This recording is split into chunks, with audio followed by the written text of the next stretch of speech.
From the Southwest Network of Radio Nigeria, check the time from the studios. It's a minute past 2.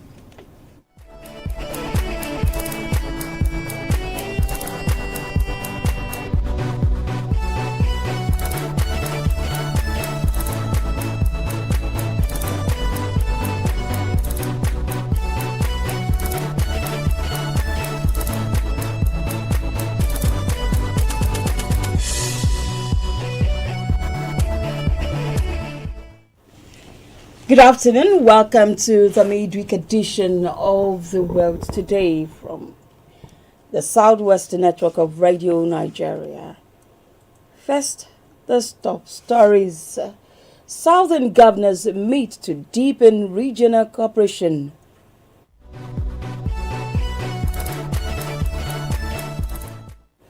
NDLEA busts a drug warehouse in Lagos.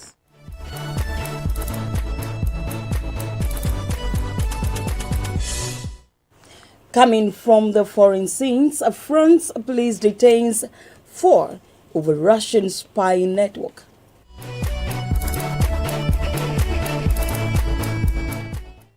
Flood claims 10 lives in Indonesia. Out of the matter today is an addressing increasing rate of mental health issues in Nigeria. My name is Feyi Shara Owomoyela. I'm not alone. Reading with me is Dayo Adenuga, good afternoon. Thank you for joining us. Good afternoon, Faye. How are you doing? I'm good, thank you. Good to see you too. Same here. You can listen to us on live stream on www.radionageria.gov.ng. Watch us live on Facebook at Premier FM 935. The security conscious report any strange movement around you today. And now to the first story. The meeting of the Southern Governors Forum is ongoing in Ikperu, Ogun State, to deliberate on key national and regional issues. A statement by the Special Advisor on Information and Strategy to the Ogun State Governor, Kayode Akimade, notes that the meeting holds at the Governor's residence. And according to the statement, the Governor will also engage in a joint session with the Southern Traditional Rulers Council to strengthen collaboration between political leaders and traditional institutions on matters of shared concerns. According to the host governor, Dapo Abiodun, Ogun State remains committed to creating an atmosphere that encourages honest dialogue and fosters stronger collaboration among all stakeholders. Oyo State government says it remains firmly on course in its vision to lift the residents of the state from poverty to prosperity and deliver sustainable development as contained in the Oyo State Roadmap to Sustainable Development 2023 through 2027.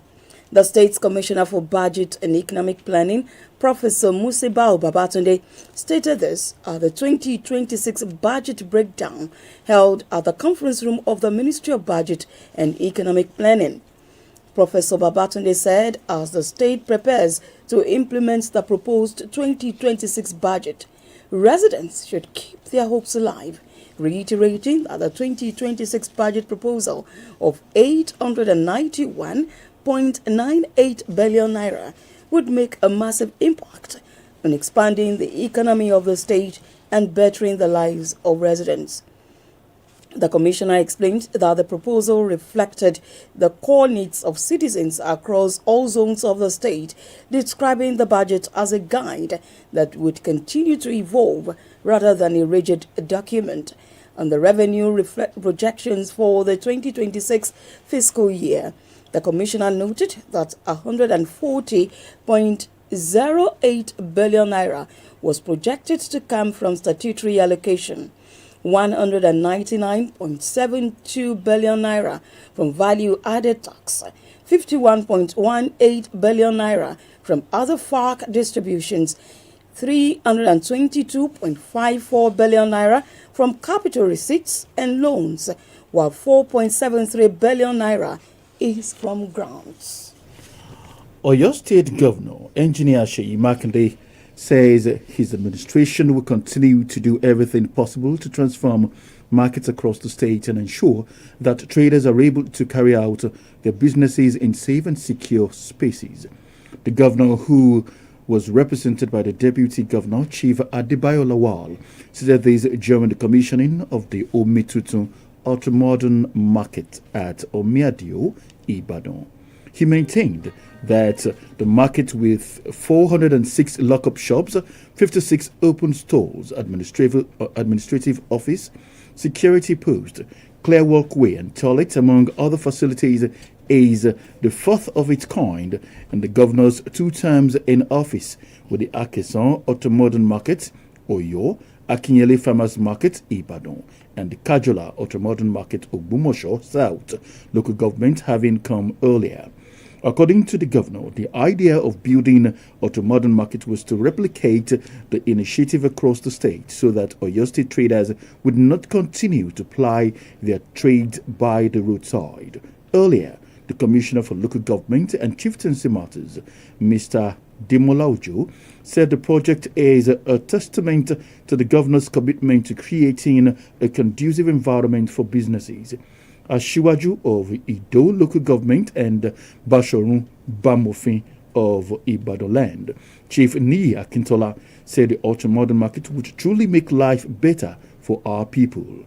The event was attended by the Olubadan of Ibadan Land, Oba Senator Ladoja, and other traditional rulers, commissioners, chairmen of local government in Oyo State, and other dignitaries. The management of Ekiti State University, EXU, Ado-Ekiti, is allayed fears over safety concerns raised in a viral video by a bandit. The head, EXU Directorate of Information, Dr. Bode Olofimwagun, stated in a statement in Ado-Ekiti, he reiterated that EXU is safe and well secured as there is no cause for alarm. The statement was issued in reaction to a viral video showing a suspected bandit threatening to attack EXU and Bamidele Olumilua University of Education, Science and Technology, Ikere-Ekiti. Ms. Dr. Olofimwagun stated that the management would not take the security of students and staff for granted, as the security agencies, along with the security unit of the university, have been placed on red alert to forestall any attack. It therefore advised the parents, guardians, staff, and the students of the university to remain calm. The Ekiti State Police Command has claimed that bandits were planning to attack Ekiti State University, EXU, and Bamidele Olumilua University of Education, Science and Technology, Ikere-Ekiti, describing it as fake, misleading, and intended to cause fear among residents. In a statement in Ado-Ekiti, the police public relations officer, Mr. Sunday Abutu, said the command had conducted a thorough investigation and discovered that the video was generated using artificial intelligence, AI. According to Mr. Abutu, the content was part of a fabricated rumor designed to create unnecessary panic across the state. The PPRO said the Commissioner of Police, Mr. Joseph Eribo, has already ordered the development of adequate personnel to strategic locations, including border towns, schools, public and private facilities, worship centers, and other identified black spots.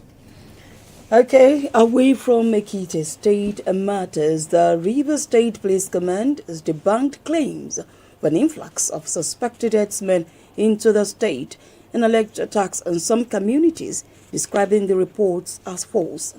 This followed a viral social media video purporting to show an attack by herders in an undisclosed location, which was said to have been repelled by some Ijaw youths. The spokesperson for the command, Grace Iringe Koko, in a statement issued in Port Harcourt, notes that the video was the handiwork of mischief makers attempting to cause panic and undermine the peace in the state.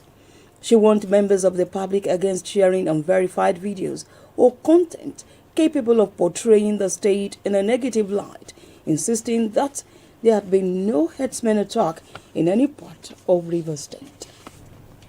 The Lagos State Police Command has ordered the suspension of an Egungun festival in Oregun area of the state, earlier fixed for this week, Friday and Saturday. The command has also arrested suspects linked to the circulation of posters and social media posts warning residents against free movement in the area during the festival.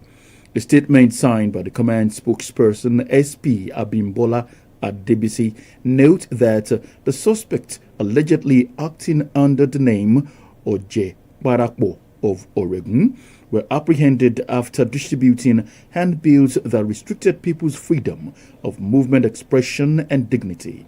The police vowed that no cultural event or gathering that could heighten tensions or endanger lives would be permitted in the state. In its sustained fight against drug trafficking, the operatives of the National Drug Law Enforcement Agency (NDLEA) has clamped down on drug syndicates in the latest nationwide operations. In a statement signed by the agency's Director of Media and Advocacy, Mr. Femi Babafemi, which says credible intelligence officers of a special operation unit of NDLEA led a well-coordinated operation to round up members of the syndicate and dismantle their criminal network.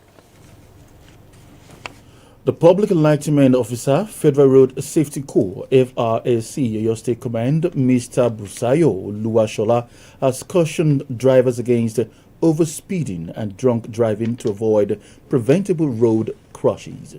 Mr. Oluwashola gave the advice in an interview with Radio Nigeria while reacting to the death of 8 persons on Ibadan, Oyo Ogumosho Road. Confirming the incident, the FRSC Public Enlightenment Officer said the accident, which occurred in front of Emmanuel Alayande University of Education on Oyo Ogumosho Expressway, Oyo State, involved 19 people. Mr. Oluwashola said 8 persons died in the crash, while 11 others were injured, adding that 4 persons were still receiving treatment at Oyo State General Hospital in Oyo Town. This is the world today. The stories that made the headlines so far. Southern governors are meeting to deepen regional cooperation. NDLEA busts a drug warehouse in Lagos. Still to come, France police detains 4 over Russian spy network, and flood claims 10 lives in Indonesia.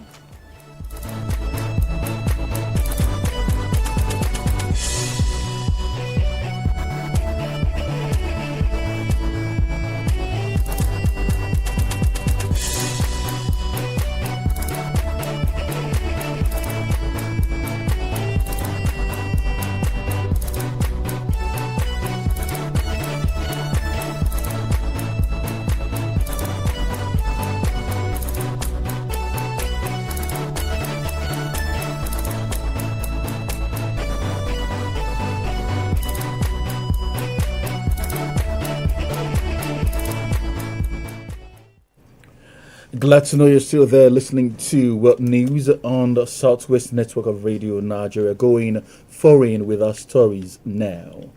French prosecutors say 3 persons have been placed in custody on suspicion of spying for Russia and promoting its wartime propaganda, while a 4th suspect has been placed under strict police supervision. Prosecutors said the suspects held in detention include a 40-year-old Russian man filmed putting up pro-Moscow posters on the iconic Arc de Triomphe in Paris, a 40-year-old Russian-born woman known as the head of a French-Russian SDS Donbass group, and a 63-year-old man from a northern suburb of Paris. A 4th suspect, 58, was spared pre-trial detention but placed under strict supervision in order to report to the police. French counter-espionage officials believe that the woman was trying to collect economic information from French company executives. Still taking news from the foreign scenes, torrential monsoon rains have set off destructive floods and landslides across Indonesia's Sumatra island, killing at least 10 people and leaving dozens of others missing. Report says days of relentless rainfall since Monday forced rivers in North Sumatra province to overflow, sending mud, rocks and uprooted trees crashing through villages in 6 regencies. The National Police said that rescue teams were struggling to reach isolated communities as damaged roads, unstable slopes, and persistent downpours continue to slow operations. Authorities said 5 bodies and 3 injured survivors were recovered in the coastal city of Sibolga, the area hardest hit by the flooding. In today's Heart of the Matter, an intern from the Polytechnic Ibadan, Zainab Adekunle, writes on addressing increasing rate of mental health issues in Nigeria. In recent times, Nigeria has witnessed a silent but troubling rise in mental health challenges such as depression, anxiety, drug addiction, and suicidal thoughts that are becoming common, especially among young people. And yet, many still suffer in silence because society often misunderstands what mental illness truly means. For years, mental health has been pushed aside or treated as a spiritual problem rather than a medical one. This culture of denial has made the situation worse, allowing countless Nigerians to battle their pain alone. The causes of this growing problem are not hard to find.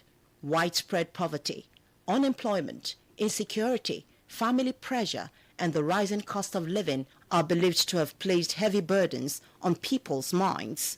The effects are alarming in suicidal cases, drug abuse, domestic violence, and reduced productivity in schools and workplaces.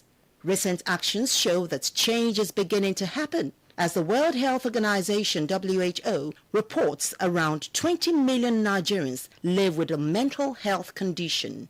In the first half of 2025, Ogun State recorded over 10,000 mental health patients, illustrating the growing demand for care.